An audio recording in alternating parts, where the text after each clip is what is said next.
皆さんこんにちは。この時間はいかがお過ごしでしょうか。慌ただしい毎日の中でふと立ち止まってご自身の心や体の声にそっと耳を澄ませる。そんな時間大切にしたいものですよね。今日はまさにそんな時間にぴったりのテーマかもしれません。現代の日本で静かな、それでいて確実な熱狂を巻き起こしているサウナの世界。その奥深い世界へ皆さんと一緒に少しだけ潜っていけたらなと思います。単なる温養施設という枠を等に超えて、ある人にとっては文化であり、またある人にとっては哲学でされある。そんな日本のサウナの魅力の核心にゆっくりと迫っていきましょう。さて、この現代日本のサウナ文化を語る上で、やっぱりこの言葉は外せないですよね。不思議な響きを持つひらがな4文字。整う。サウナを愛する人々、いわゆるサウナーたちが、まるで宝物のように口にするあの至福の感覚。皆さんも一度は耳にしたことがあるかもしれません。でもこれ、一体どんな感覚なんでしょうね。リラックスともちょっと違う。すっきりする。という言葉だけではどうにも足りない。このひらがなで書かれた整うという感覚は一体何を指しているのでしょうか。この不思議な感覚の正体を探ること。それが今回の私たちの旅の一つの大きなテーマになりそうです。それではまずこのブームが起きている今現在から見ていくことにしましょうか。現在日本は第3次サウナブームの真っ只中にあるなんていうふうに言われてるんですよね。ただ面白いことに今回のブームはこれまでのものとは少しかなり様子が違うようなんです。一体何が変わったんでしょうか。そうなんです。かつてのサウナといえば、ちょっと汗の匂いがするような年配の男性たちが集う場所、そんなイメージありましたよね。でも今、サウナの扉を開けると、そこには全く違う光景が広がっています。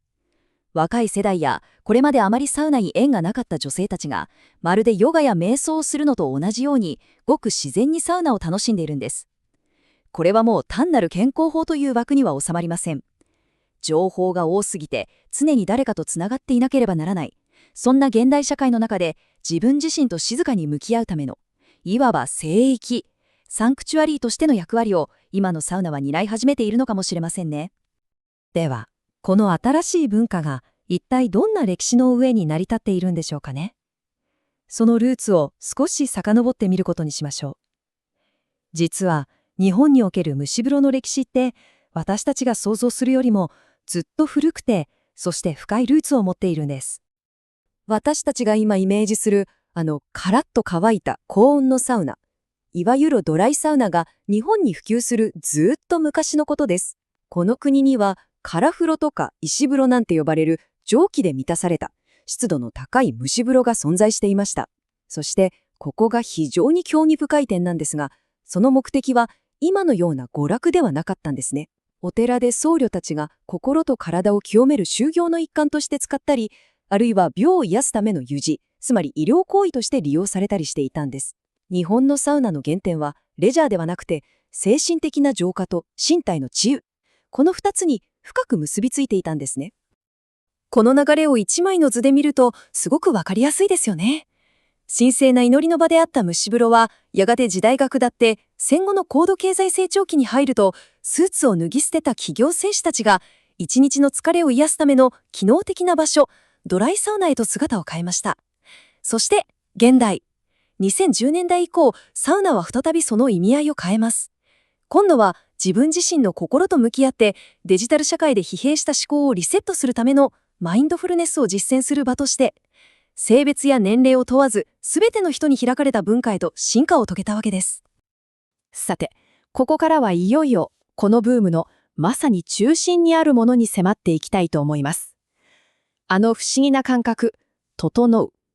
その正体を、今度は少しだけ科学の力を借りて解き明かしてみましょう。まず、整うとは何か。言葉で定義するとすれば、体は深くリラックスしているのに、意識は驚くほどクリアになるというとても特殊な状態を指します。このユニークな言葉はプロのサウナ愛好家として知られるヌレドキンちゃんという方が生み出して、そして漫画家の田中克樹さんが描いた茶道という作品、これが後にドラマ化もされたんですが、この作品によって一気に世に広まりました。面白いのは、漢字の整うじゃなくて、ひらがなで表記されることが多い点ですよね。これは体のコンディションが良くなるっていう意味の整うというニュアンスもこの言葉に込められているからだなんて言われています。この整うという特別な状態にたどり着くためには避けては通れない3つのステップからなるある種の儀式が存在します。まずはサウナで体を芯からじっくりと温める。次に水風呂で一気に体を冷やす。そして最後に椅子なんかに深く腰掛けてゆっくりと体を休める。熱と人と静寂。このシンプルな一連の流れが私たちの体に実に劇的な変化をもたらすことになるんです。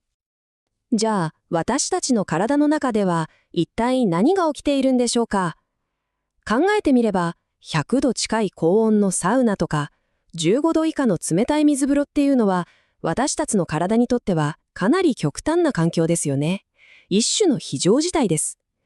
この状況に対応するために、体はまず戦闘モード、つまり交感神経を優位にしてアドレナリンのような興奮物質を分泌します。心臓はドキドキして感覚は研ぎ澄まされる。そして水風呂から出て休憩に入ると体は危機は去ったんだなぁと判断して今度は急激にリラックスモード、副交感神経へと一気に舵を切るんです。これはまさに自律神経というシステムの強制的なスイッチングと言えるかもしれませんね。そしてここにこそ整うの秘密が隠されています。考えてみてください。自律神経はもう完全にリラックスモードに切り替わっている。なのに血の中にはほんの数十秒前まで分泌されていたあの興奮物質のアドレナリンがまだ少しだけ漂っているんです。その結果何が起きるか。まさにこの言葉が示す通りの状態です。体は深くリラックスしているのに脳は覚醒している。本来であれば同時に起こるはずのないこの矛盾した状態。これこそがあの独特の浮遊感や世界が少しだけ美しく見えるような多方感の正体だと考えられているんですね。いや、面白いですよね。でも、日本のサウナ文化において熱というのは実は物語の半分に過ぎないんです。むしろ真の探求者たちが情熱を注ぐのはその先にある水。そう、水風呂の質に向けられているんです。これはサウナの本場であるフィンランドなんかと比べても非常にユニークな点だと言えるでしょうね。サウナを深く愛する人々の間では、その施設の評価はサウナ室の温度以上に水風呂の質で決まるとさえ言われているんです。その象徴的な存在が静岡県にあるサウナ敷地です。サウナー土地の間ではもうなんて言うんでしょう、リスペクトを込めて聖地とまで呼ばれるこの施設。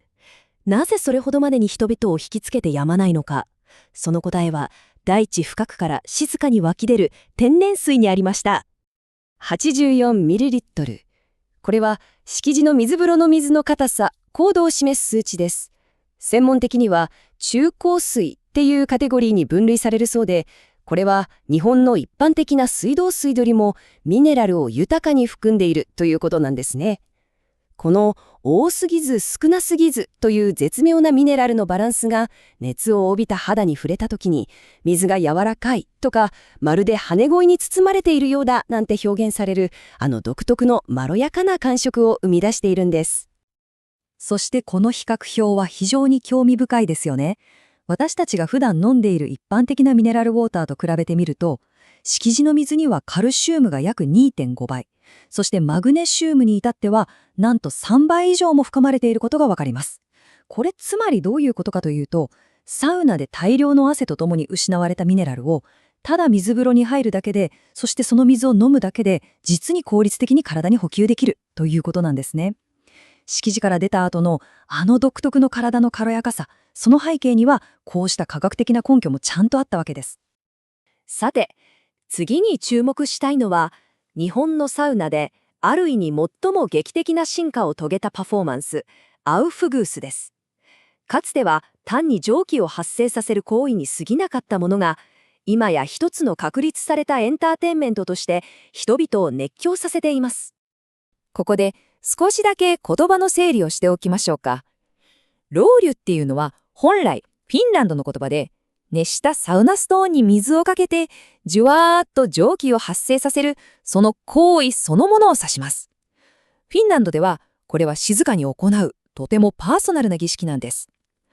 一方、アウフグースはドイツで発展したもので、発生した蒸気をタオルなんかを使って覆いで、一人一人に熱波として届ける一種のショー、パフォーマンスなんですね。そして日本では、この二つが融合して、特にこのドイツ式のショーアップされたアウフグースが、熱波なんていう愛称で絶大な人気を運んでいるというわけなんです。そして、現代のアウフグースは、もはや単に熱い風を送るだけのものではありません。選び抜かれた音楽が流れて、空間を花彩る照明が明滅して、アロマオイルの豊かな香りが立ち上る。その中で演者が華麗なタオルさばきを披露する。これらすべてが融合した、まさに五感で楽しむ総合芸術へと昇華しているんですね。このパフォーマンスを行う人々は、熱波師と呼ばれていて、今や専門的な技術を持つプロフェッショナルとして広く認知されています。彼らは重いタオルを振り続けるアスリートのような身体能力と、その場の空気を読んで観客を魅了するアーティストのような表現力を兼ね備えて、サウナ室という小さな劇場空間を完全に支配します。今では認定資格もあって、熱狂的なファンを持つスター熱波師も少なくないんですよ。日本のサウナ文化。その古い歴史から最新の科学、そして華やかな芸術性までを駆け足で巡ってきました。こうして見てくると、それは単なる健康法というよりも、自分自身と深く向き合って、乱れた心身の周波数を調律するための極めて現代的な儀式と言えるのかもしれないのです。